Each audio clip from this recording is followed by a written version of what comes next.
नमस्कार दोस्तों, हम आपको एक नई और अच्छी बातचीत की तरफ लेके चलते हैं। हमारे साथ जुड़ चुके हैं कुछ एडवोकेट साहब। इनसे जानकारी लेते हैं महिलाओं के क्या अधिकार हैं, जो दिन प्रतिदिन महिलाओं के साथ अत्याचार व उत्पीड़न, रेप, अन्य ऐसे बलात्कार केस बढ़ते जा रहे हैं। और साथ ही हम बताते चलें, घरेलू हिंसा के अंतर्गत जो महिलाएँ अच्छी बुलंदियों पर अपनी तरक्की कर रही हैं, उसको रोकने के लिए उनके परिवार वाले किस तरह से उन पर प्रेशर डालते हैं, जिससे महिलाएं बाहर न कहकर अपने सहन शक्ति को बढ़ाती जाती हैं और उनके परिवार में उनके साथ और भी ज़्यादा बुरी तरह से दुर्व्यवहार किया जाता है। इसकी जानकारी के लिए उनके लिए क्या कानून है कि यहाँ पर क्या शिकायत कर सकती हैं, इसके लिए हमारे साथ एडवोकेट साहब जुड़ चुके हैं। इनके पहले नाम जानते हैं, इनका पता जानते हैं और कहाँ ये बैठते हैं, आपको सारी जानकारी देंगे। साथ ही में कानून और अधिकार के बारे में जानकारी देते हैं। चलिए मिलते हैं एडवोकेट साहब से।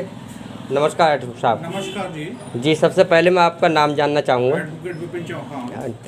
तुम जी, महिलाओं के लिए क्या अधिकार हैं जो महिलाओं के साथ दिन प्रतिदिन गैंग रेप, बलात्कार, अन्य घरेलू उत्पीड़न होते जा रहे हैं लोगों के साथ, इसके लिए क्या अधिकार है महिलाओं के लिए? देखिए, महिलाओं की जहाँ तक बात है जी, महिलाओं को हमारे कानून में जी, बहुत सारे अधिकार दिए गए हैं। कुछ अधिकार तो हमारे कानून में संविधान की तरफ से दिए गए हैं, जो हमारा मूलभूत संविधान है उसमें अधिकार दिए गए हैं। उसके बाद समय समय पर जिस प्रकार से समाज में और जरूरत पड़ती गई, उस हिसाब से हमारी विधायिका कानून बनाती गई लगा। तो वो विधायिका कानून क्या है महिलाओं के लिए, आप बता सकते हैं?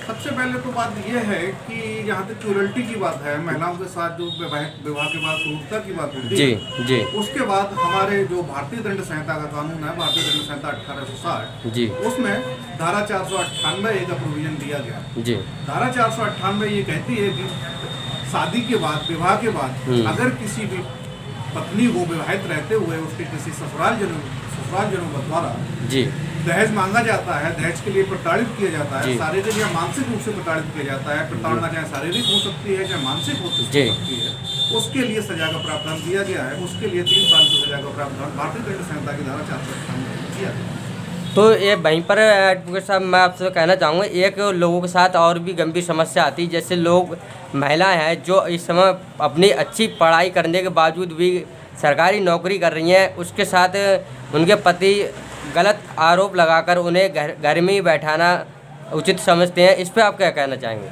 देखिए कि आजकल का समाज बहुत ही ज़्यादा विकास कर चुका है और बहुत ही समाज में बहुत ज़्यादा बदलाव आ रहा है, लेकिन उस हिसाब से जिस हिसाब से बदलाव आना चाहिए, पहले जिस हिसाब से हमारे यहाँ महिलाएं दबी कुचली थी उसमें बदलाव आया है। महिलाएं शिक्षित नहीं थी, शिक्षा की तरफ महिलाएं भी अब जागरूक हुई हैं, अपनी शिक्षा की तरफ शिक्षित भी हो रही हैं। लेकिन फिर भी अगर देखा जाए, संविधान में राइट टू इक्वलिटी की बात की गई है, राइट टू इक्वलिटी दिया गया है। राइट टू इक्वलिटी मतलब समता का अधिकार, पुरुष और महिला सभी समान है, सभी व्यक्ति समान है, ठीक। उसके हिसाब से उसमें फिर नौकरियों में भी रिजर्वेशन की बात की गई है। कुछ जॉब्स ऐसे निकलते हैं जिनमें रिजर्वेशन के द्वारा महिलाओं को आरक्षण दिया जा रहा है, वो महिलाओं को ही रिजर्व होती है। इसके प्रकार से आपको पंचायत चुनाव में देखा होगा, पंचायत चुनाव है, नगर निगम चुनाव है, नगर निकाय चुनाव है, इनमें भी महिलाओं को रिजर्वेशन दिया गया है कि महिलाएं उन्नति करें और आगे बढ़ें।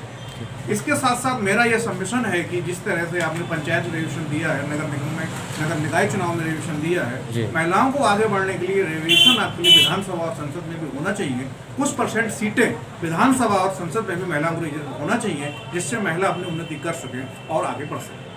तो वहीं डॉक्टर एक बार और कहना चाहेंगे एडवोकेट साहब, जब महिलाएं हैं जो लगातार अपना संघर्ष करती हैं, अब वो महिलाएं जॉब के लिए निकलती हैं, और साथ ही में उदाहरण के तौर पे लिया जाए, जैसे परिवार में अगर महिला और पुरुष दोनों हैं, विवाहित हैं, अगर वो कहीं जॉब करने के लिए जा रही हैं, अगर उनके परिवार में कहें कि ये जॉब और लोगों पर आरोप लगाए जाते हैं, इस वजह से उनकी शादी टूट जाती है, मतलब लोग छोड़ना चाहते हैं लेकिन पत्नी वहीं नहीं छोड़ना चाहती, तो इसके लिए क्या संविधान है, किस तरह से वो पत्नी अपना अधिकार ले सकती है? देखो, जहाँ तक अधिकार की बात है कि अगर पत्नी अगर पति को छोड़ना चाहती है जी, उसके लिए हमारे यहाँ जो फैमिली लॉ है, हिंदुओं का अलग कानून है, मुस्लिम्स का अलग जी, ठीक।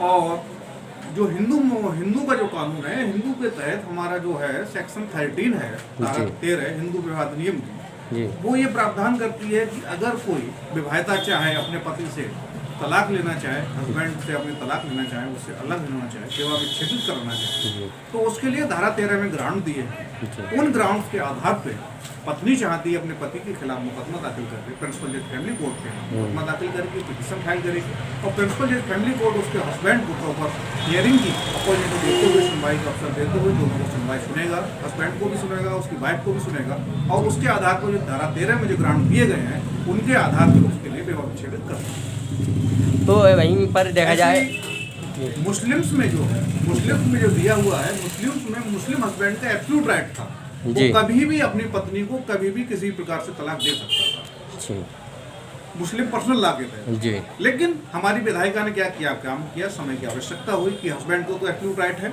हस्बैंड को जब चाहे अपनी पत्नी को अलग कर सकता है, लेकिन उसकी पत्नी को राइट नहीं था।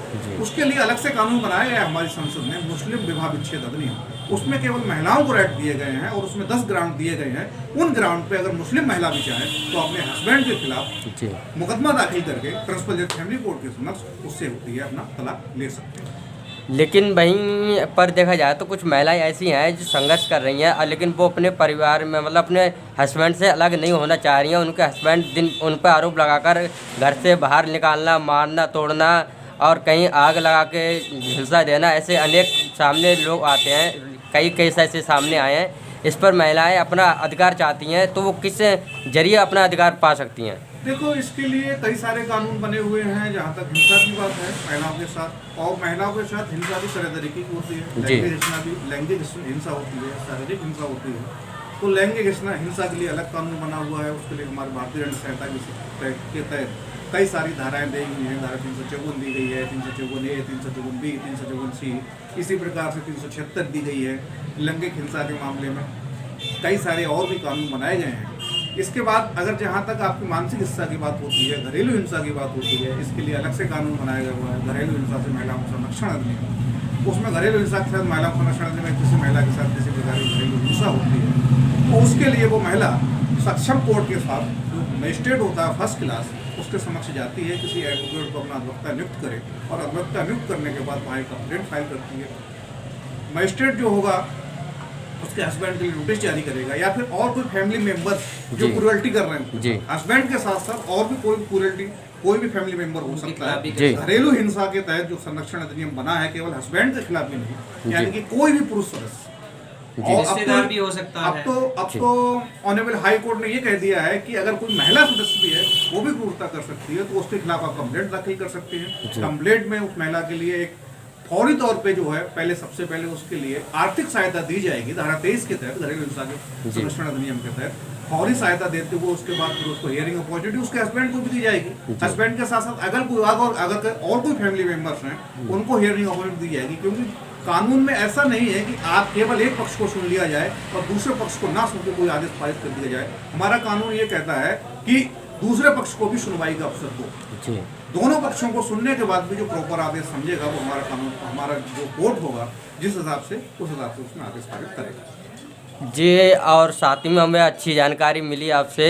और आपको हम ये भी जानकारी चाहते हैं, कुछ महिलाएं हैं जो आर्थिक रूप से अपने हस्बैंड पर मतलब केस दर्ज करती हैं, क्या उसके लिए महिलाओं के लिए मुआवजा मिलता है?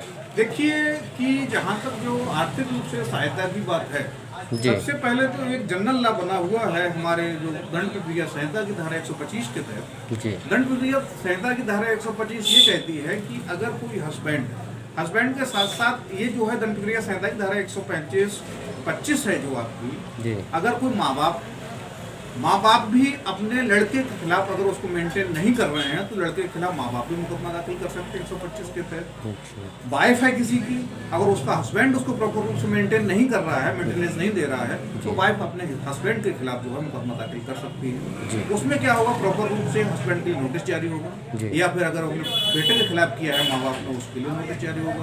दोनों को हियरिंग अपॉर्चुनिटी दी जाएगी, एविडेंस दिया जाएगा, और प्रॉपर जो कोर्ट जो सही समझेगा उसके लिए मंथली 5,000 10,000 पहले तो निश्चित था कि 5,000 तक का ही बांध सकता था कोर्ट, लेकिन अभी अनलिमिटेड कर दिया सुप्रीम कोर्ट ने।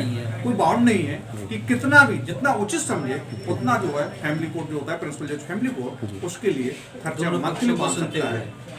खर्चा बांधेगा। खर्चा बांधने के बाद ऐसा है कि अगर महिला खर्चा ना दे महिला के लिए पुरुष जो है जिसके खर्चे का आदेश हुआ है वो ना दे, तो हमारे कानून में ये भी प्रावधान है, उसके लिए रिकवरी फाइल करनी पड़ेगी। रिकवरी पे भी अगर हस्बैंड उसको पैसा नहीं दे रहा है तो 1 महीने की सजा का प्रावधान है। 1 महीने के अंदर जो कोर्ट है उसके लिए जेल भेज सकता है पैसा देने के, प्रेशर बनाने के लिए उसको पैसा दिया जाए। इसी के साथ साथ जो डाइवोर्स के मैटर्स होते हैं उसके तहत हिंदू मैरिज एक्ट जो हमारा है, हिंदू मैरिज एक्ट में सपोज दैट अगर कोई डाइवोर्स म्यूचुअल कंसेंट से भी डाइवोर्स हो रहा है, हस्बैंड और वाइफ में नहीं पड़ रही है, आपकी फैमिली उन्होंने कहा कि हम अलग रहे आप अलग रहे, इस तरीके से कोर्ट जो होता है कि परमानेंट एक सेटलमेंट धारा 24 के तहत, हिंदू मैरिज एक्ट की धारा 24 के तहत परमानेंट सेटलमेंट, एक मोटा अमाउंट कि आप उसमें पूरी तरीके से आप मैनेज कर सकें, अपनी लाइफ सर्वाइव कर चुके, अपने को मेंटेन कर सकें, इस वजह से धारा 24 के तहत मोटा अमाउंट जो कोर्ट सफिशिएंट समझे वो भी महिला के लिए उसके लिए दिलवाने का प्रावधान हमारे कानून में है। तो वहीं पर देखा जाए तो महिलाओं के लिए इतने सारे कानून हैं, यहाँ पर लोग और भी ज़्यादा लोगों को जानकारी मिले, जिसके लिए अगर महिलाएं है, अगर उसके एक बच्चा है और पति चाह रहा है मैं इसे छोड़ दूँ या चले जाए, तो इस संबंध में महिला चाहती है कि मैं वहीं पर रहना चाहूँगी, तो क्या होगा? देखो, अगर महिला अगर रहने की बात कर रही है और पति चाह रहा है तो उसके लिए हिंदू मैरिज एक्ट में आपका एक प्रोविजन और है, रेस्ट्रिक्शन ऑफ कंजुगेट है, समझ के वैवाहिक अधिकारों को फैसला तो कोर्ट बाउंड करेगा कि जाइए अपनी वाइफ के साथ रहिए जाए। ठीक, अगर फिर भी आप वाइफ के साथ नहीं रह रही तो उसमें भी सजा का प्रावधान है, 2 साल की सजा का प्रावधान है। कोर्ट बाउंड करेगा कि जाइए, अगर आप अपनी पत्नी के साथ नहीं रह रहे हैं तो 2 साल आपके लिए सजा का प्रावधान है, उसको रहना पड़ेगा। तो जो 2 साल का सजा का प्रावधान है, इसको क्या कोर्ट द्वारा सजा दी जाएगी और महिलाओं को इसके रहने सहने का क्या प्रस्ताव, क्या वो वहीं पर रह सकती है या नहीं रह सकती है? बिल्कुल, उसका मतलब रहना वहीं पर उचित रहेगा। बच्चे की बात कर रहे थे जी, ठीक है, बच्चे को भी मेंटेन करने की लायबिलिटी उसके फादर की है, फादर ने उसको